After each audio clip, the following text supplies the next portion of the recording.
Myers, and I lead the distribution team here at Pengana. Thank you for joining us for this webinar update with Bradley Amoyles, the lead portfolio manager of the Pengana AXIOM International Ethical Funds. These funds are differentiated in that one is currency hedged and the other is not. The underlying investment strategy is the same for both. As with the other webinars we've held in this series, I've asked Bradley to keep his prepared remarks reasonably short so we'll have plenty of time for Q&A at the end. So any questions that you have about the fund or the macroeconomic environment, specific exposures, the ethical screens, please enter them into the Q&A box, which can be accessed from the icon on your screen. And hopefully within the constraints of a Zoom webinar, we can have a really interesting conversation at the end. Bradley, over to you. Good morning to all of you in Australia. I'm going to begin just giving you a brief overview of our firm, AXIOM Investors, and some broad insights at a high level into what we do and how we do it. So to begin, AXIOM is a very client-focused and aligned firm, established by my partner, Andrew Jacobson, in 1998. And Andrew and I have been together for 2+ decades now together, working on this global equity strategy and some other versions of the strategy. But importantly, really, we embrace a holistic philosophy that is a consistent return and risk framework that is used throughout the firm across over a dozen different implementations. It is broadly a fundamental bottom-up approach that is very forward-looking, focusing on empirical real-time data, using a bunch of tools, one which we call AXWare, where we score and rank macro and micro data across the globe in a very analytical and most importantly, fundamental manner. The process has proven itself and we have delivered net of fee outperformance across our strategies over many decades now. Our firm is based in Greenwich, Connecticut, just outside New York. And importantly, as with all things in the investment business, it's about the people. We have a team of very dedicated, focused, primarily partners involved in both the core analyst team and certainly all the portfolio managers that collaborate. And as you can see, we're very experienced, we're very seasoned. And this portfolio, for example, Andrew and I have managed since inception. The firm is very stable. We have a very diversified set of clients. Our assets obviously are around about 15 billion right now, influenced by market movement. Importantly, the firm is 100% employee owned, and we're all significant investors alongside our clients in many of our products, and certainly the products that we manage. And then finally, Steve, his team work closely with Adam and the folks at Pengana in order to really deliver a partnership and an optimal experience for our clients. At a high level, moving on to the next page, our alpha philosophy is really a focus on the fundamentals that drive our actions, drive ideas, and in the end, drive performance. And by focusing on 3 clearly defined alpha drivers, our objective is to get between 200 and 400 basis points of fundamentally driven outperformance over the market cycle. The 3 buckets are broadly the largest, 60% positive change.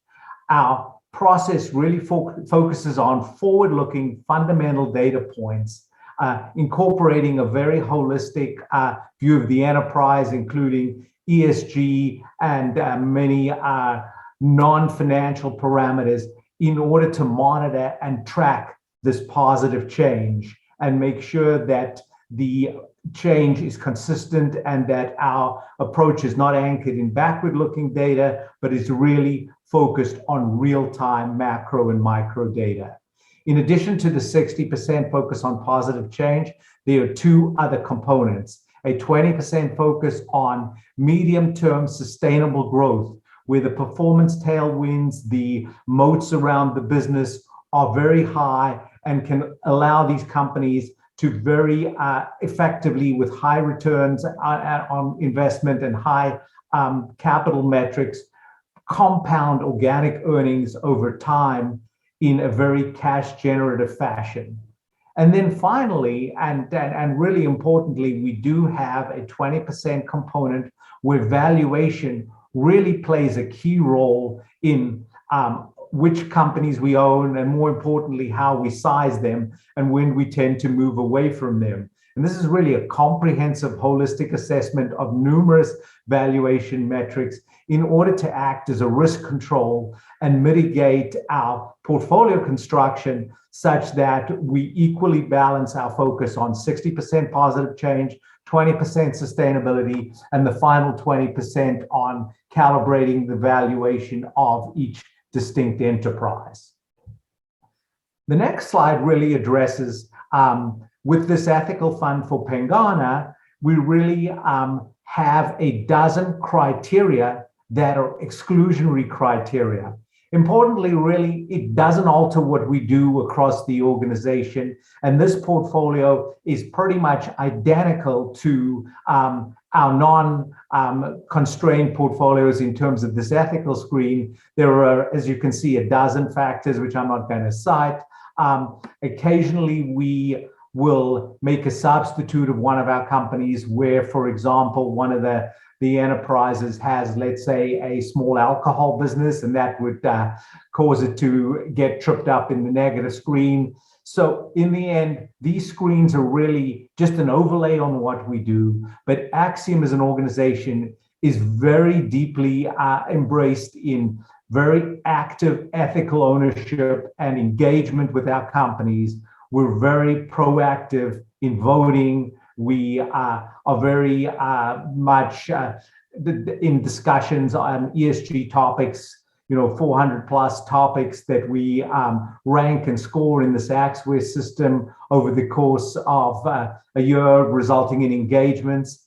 And then in terms of transparency, we're very open to publishing our holdings, to publishing our voting, and to disclosing particular engagement activities across discrete components within the portfolio. Moving on to our approach to investing ahead of the curve, I thought I'd put together a couple of slides that really talks to this very complicated world we're living in right now, where the macro and micro are front and center of every news forecast, of every newspaper, of the financial press, and we're trying to understand where we are in terms of growth, inflation, and tightening of monetary policy. So in order to try and summarize this and get the discussion going, I thought I would break it down to a couple of topics. Really, the key thing is our dashboard, our gauges that we're looking at are really in evidence with regard to what's going on supposedly today. However, the problem with this information is it is stale. Intrinsically, it's at best a month old, but in many cases can be 10 to 12 weeks old.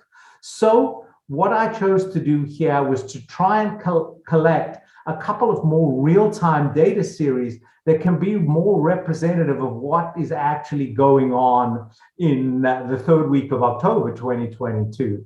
So to begin with, on the left, this is a weekly company survey conducted by Evercore ISI, who were voted the number one macroeconomic organization in the US in the institutional survey that came out a day or two ago. And what this does is it scores their weekly company surveys between 0 and 100. And as you can see, the score goes as high as a 60 and goes as low as about a 35. And importantly, really, this survey is primarily focused on the US. What you can see is clearly looking towards the right, that the US economy is slowing. However, it's really very robust still, and it's sort of decelerating from what they call strong to solid, and is certainly not in anywhere near the struggling or recession category. You can see the recessions marked in the shaded areas.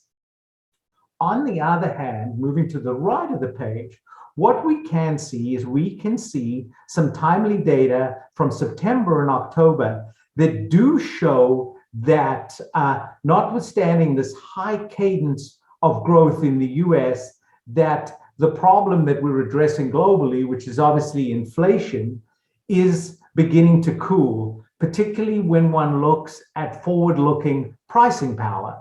So if one takes a look, first of all, at the global supply chain, you can clearly see that we went from an enormously bottlenecked supply chain in December of 2021, now down to what is resembling a almost normal pre-COVID supply chain of 2000 through 2019-20. In addition, what we can also see is inflation and pricing are clearly slowing, but on the other hand, two components around the world are clearly already being very impacted by the interest rates and changes in monetary policy. The first two that I would highlight, that are probably the most real time at the bottom right, is the NAB housing market index. And clearly housing and interest rates are joined at the hip and move pretty much in a highly correlated fashion and pretty coincident with one another. And what we have seen is, notwithstanding those strong surveys on the left, that one particular area of weakness, primarily in the US, but certainly across the globe, is a demonstrable deceleration in housing. And then in addition, this was the October number, we can clearly see that the European PMIs at 47 are commensurate with a recessionary environment. Those are obviously where we were. Clearly, markets are looking forward. Markets are looking to tomorrow. They really are trying to appraise where rates, where inflation, and where the cadence of growth will be in December, and more likely around 6 months out, so around Easter and sort of April time. So if we roll forward to tomorrow, really the effects of what the Fed and global tightening has done around the world are really captured in the chart on the left. And what we can see here is we can see obviously the very steep climb in global short rates from a very unusual environment where during the COVID period, we had $15–17 trillion of both corporate and sovereign debt that was negative yielding. That debt has now declined by about 90%. And really the result of this global tightening is that this will provide an enormous amount of friction in the coming months and quarters for growth, and certainly a deterrent to inflation. Importantly, what you can also see from this curve is, interestingly, the interest rates really oscillated broadly around zero, between minus 75 basis points and positive 75 basis points for a very long period during the post 2000 era, and certainly during the global financial crisis and in COVID. But importantly now, what I would emphasize with that is really the pain was not really felt with interest rates oscillating around 100–200 basis points of zero. However, now we have global short rates that really are getting people's attention, whether it's applying for a mortgage, whether it's companies refunding their debt, and things that cost X are now getting closer to 2X, and maybe in some cases even more so. And clearly this is providing a very dramatic friction for the cadence of earnings, of global growth, and importantly has really changed investors' appetite, certainly for long duration assets. And then finally, on the right side, what you can see are really the charts that sort of illustrate what I was talking of earlier, that pricing power, the commodity complex, which clearly was front and center as a result of COVID and then amplified by the problems in Europe and the Ukraine war, have really inflected since the end of the first quarter. And the CRB Raw Industrials Index have really declined from 700 to around 550. And this number is commensurate with numbers that are much more comfortable for people really in terms of pricing power and input costs for the industrial complex. And then finally, we all live in a service economy, and the consumer is generally the largest part of most economies. The interesting chart on the bottom right shows the incredible pricing power that retailers had from nothing at the beginning of COVID to the end of last year, and how abruptly that has rolled over from a normal number that I would call around about 35, which is what we're at now, from those very lofty levels that were closer to 50 a few months ago. So clearly, the world is very focused on inflation and growth. In the US, growth remains a little too hot. Inflation is obviously sticky and persistent and certainly not transient. However, these forward-looking data points clearly give us a lot of data and information that the statistical information reported by central banks, reported by the CPI and PPI are very backward-looking. And that really sets an interesting backdrop for what we at AXIOM do. We're clearly focused on dynamic growth, and I draw your attention to what we call the 4 Ds. And the first two of those on the next page really talk to a long-term secular environment where there's, in addition to all of this monetary policy, a broad, long-tailed secular environment where growth is not abundant, where it's scarce, and where the equity market and many asset classes really lack cadence. And importantly, that provides a very good environment for what we do in terms of dynamic growth. And these two topics really you're all aware of. I've spoken to them many times before. Demographics are poor around the world, and COVID has accelerated the lack of people getting out and getting married and having kids. In addition, this debt problem is acting as an impediment to central banks and the ability of government to fuel incremental growth. So these first 2 Ds are clearly an enormous deterrent and friction to the opportunity set in capital markets. However, for us at AXIOM, there are 2 final Ds.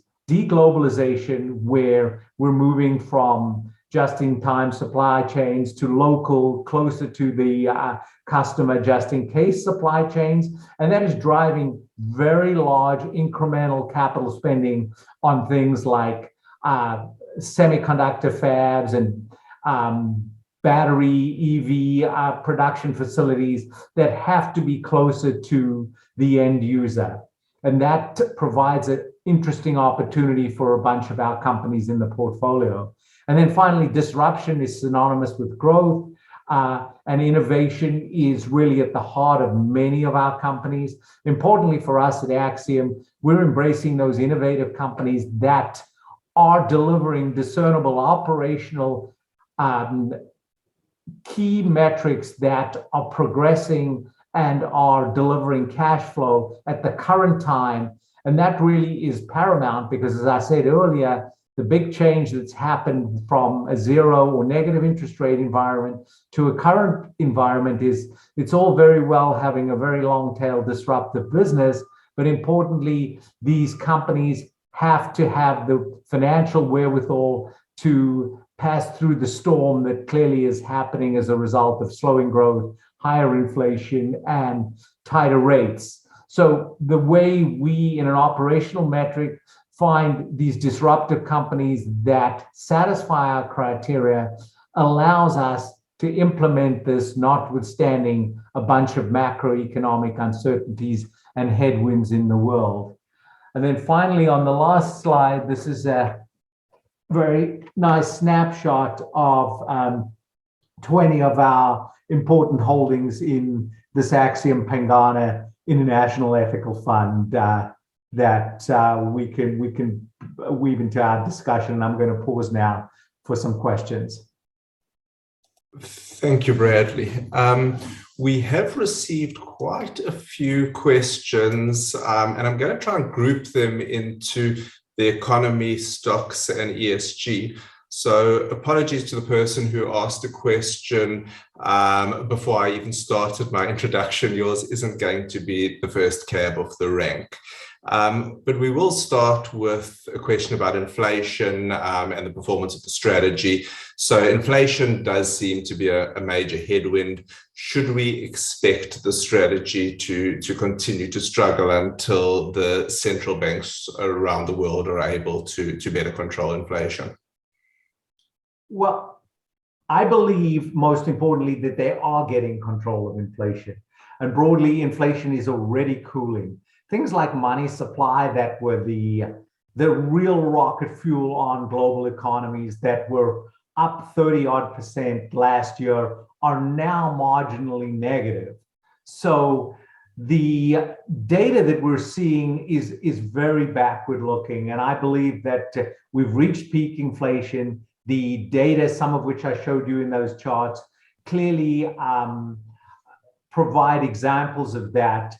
And markets will begin, and the result of all of this tightening has been a demonstrable compression in PE multiples. And our PE multiples have gone from being discernibly higher than the market to now in line with the market. And importantly, when one looks forward and looks at the growth index, particularly looking for the fourth quarter, and most importantly, 2023, the companies in the growth index are now going to have earnings that are demonstrably higher than the value in cyclical indices. And so the combination of us having eventually a more moderate CPI, PPI at a lower plane will allow these companies to really be assessed more on their profit fundamentals, and markets will then no longer be compressing the multiples, and the stocks can then be lifted by their higher cadence of growth. So it doesn't seem that you're particularly concerned about the fact that some of the bigger economies may already be in recession, even though you are a strategy that is targeting growth. Yours is a strategy, I should say. As I said, Adam, we're working in an environment where growth is scarce. Growth may be a bunch more scarce when China is slower than it's been in a couple of decades. Europe has some enormous headwinds, and parts of the US economy are clearly slowing. But on the other hand, importantly, our companies are, in the most cases, managing to step over a bar that has been demonstrably reduced by the sentiment, and investors have broadly moved away from capital markets, are certainly more constrained in the use of leverage, and that provides certainly a way better backdrop than a year ago. That makes sense. 75% of your portfolio is held in the US. Is that because you see the US sort of as a lesser, sort of a less bad environment, or does that reflect real optimism? Really, we build our portfolio bottom up, so it's really a result of primarily the fundamentals of the different enterprises that we're finding within the portfolio. So the 45 odd companies, the majority of those do tend to be domiciled in the US. They broadly are global companies and would certainly be influenced by a slowing global cadence, and also impacted, as we saw with Microsoft today, by things like a stronger dollar. To sort of summarize your question, the US is probably the best house in a poor and deteriorating neighborhood. But for us, it's really a resultant of the stock opportunity that drives us to these 45 odd companies around the world. You touched on the stronger dollar there, and the dollar's been incredibly strong over the last few months, but no trend lasts forever. Are you concerned about a potential reversal in the dollar strength? Interestingly enough, a moderate reversal in dollar strength will be very constructive for multiples, for certainly the global exporters outside of the US, and tends right now to be very helpful in markets where interest rates, the strength of the dollar, and the broad equity markets globally, and certainly more importantly, the higher cadence technology and consumer discretionary companies are all correlated to each other in a way that a moderately declining dollar will be positive for asset prices, and an increasingly appreciating dollar tends to, in a macro way, cap multiples in global equity markets. That's interesting. I've just learned something new. So moving on to a few stock-related questions. Last week, we saw an interesting result from Tesla, record quarterly revenues and very solid profit, but deliveries were well behind expectations. How comfortable are you with the Tesla position? We remain comfortable. It still ranks up very solidly in our scoring system as a B1, and it is one of the top 5 positions in the portfolio. Clearly, a lot of questions around the slower deliveries. They're, if you believe the commentary of management, are really having some logistical issues with delivering cars during the last quarter. For us, we always have a medium-term outlook looking out, 3 to 6 quarters, and importantly, their progress along the line of maintaining their high teens market share in the EV business, of them executing on incrementally building their production from 1 million odd cars this year to 2 to 3 times that by 2025, allowing them to dominate in the autonomous or semi-autonomous driving, allow us to be confident that, notwithstanding some logistical problems and some COVID lockdown issues, and obviously at the margin a change in demand from some of their customers that are more sensitive to interest rates, we continue to be confident in the medium-term thesis, and really have not adjusted the position size. It unfortunately sort of moved down from our largest position as the stock has sort of declined a little more than the Nasdaq year to date, being down about 35% compared to the Nasdaq itself, which is sort of down about 30% for round numbers. So another question on Tesla has just come through, and I'm not sure if it was before or after you made your comment about them maintaining market share. And the question is that the EV market is becoming more competitive as the traditional OEMs are moving into electric. Do you see this as a threat? Clearly, it's becoming more competitive, but based on the work we do, they're maintaining a mid to high teens market share in the market. And if the market grows as expected, and if they can even maintain a double-digit share, which is, a third to 40% less than where they are, they will clearly step over their targets in terms of 2024 and 25 without any incremental high margin revenue from things like robotaxis, the autonomous driving or full self-driving, as they call it, and incremental products that we really do see coming down the pipeline. It's interesting that they've repositioned their cheapest Model 3 in China with the LFP, the local Chinese battery made by CATL, at actually close to a $35,000 price point, which is way lower than where they were in terms of their price during the hikes that they announced because of the COVID bottlenecks.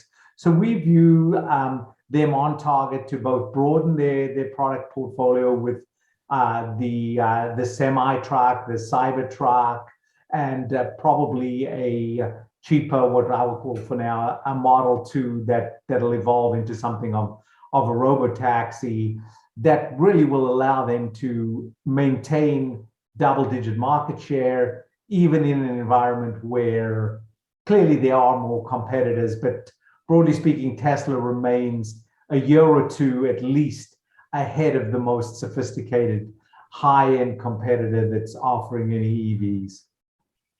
Okay, I'm going to ask you to keep your responses reasonably brief because we do have a few more questions that I would like to get through, and I don't want to keep people too long.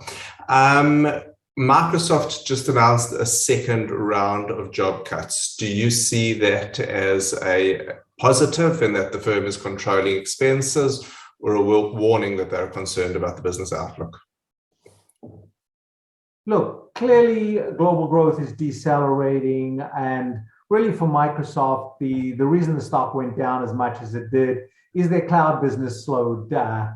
And they gave guidance in the cloud business, which is sort of the most linked to startups, whether you're starting an app, you're going to AWS and Microsoft, and is very joined towards early stage venture capital type of businesses that are not as robust as companies that are using Outlook and their server products. So they clearly are going through the first of a transition from 40+% growth in that business to potentially high 30% growth. And as with all these companies, and as we've seen in many of the startups, commensurate with that is sort of a right sizing to the cadence and the pace of incremental talent added to the workforce, and that's prudent. Clearly, we'll have to see how economies progress, how capital markets do, and how they manage to re-engage people in the most important cloud services that are driven by to some degree nascent new companies that clearly are having significant headwinds now with the change in the outlook for funding. Makes sense. So two questions on Nestle. The first is, what do you like about them? It doesn't seem like your typical kind of company you invest in. And the second one is, how does it make it through your ethical and ESG screens? So you wanted brief answers. The most important thing with Nestle right now is pricing power. They really have very few private label products. There really is not a lot of way that you can substitute Nescafe and their brands. And so they, notwithstanding a demonstrable slowdown for fast-moving consumer goods, have strong pricing, and there's very little substitution for their brands in private labels. So that really allows them to continue to grow in a slowing world. In terms of the ESG, clearly any of these fast-moving consumer companies really have many avenues that they can get flagged. For this particular portfolio, we were able to secure some key understandings that their endeavors with regard to animal testing were really only required in countries where the law required them to do some testing on nutritional products as a formal obligation in terms of the legislative environment. And so we became comfortable with that, and they obviously only do that where absolutely necessary. And then in terms of their packaging business, they are being very proactive on discussing a solution to limit unrecyclable packages. They fortunately don't have as much plastic as the Cokes and Pepsis of this world, but they do own a water business, and they are importantly focusing on 2025 targets where they're moving up from the 75% sustainable packaging to a target that will be closer to 100%, will be 100% by 2025. And we actively have been engaging, as well as other investors, with the HR, with the IR, and with management around some interim goals between the 25 and the 100%. And we are very proactive in trying to ensure that we can see some progress and milestones before 2025 on those topics. Great, makes sense. I think that in the interest of time, I'm going to cut it off there. We do have one or two questions which have probably largely been answered in the general discussion, but we will respond to those investors directly as well. Thank you very much for joining us this morning. Really good questions, so thanks for everyone who submitted. Our next webinar in the series is 9 a.m. On the 8th of November with Amy Pham, the portfolio manager of our high conviction A-REITs fund. You can register for that on our website, pengana.com. If you have any other questions, please get in touch with us directly. Thank you, Bradley, and thanks to everyone for joining us this morning. Have a good day.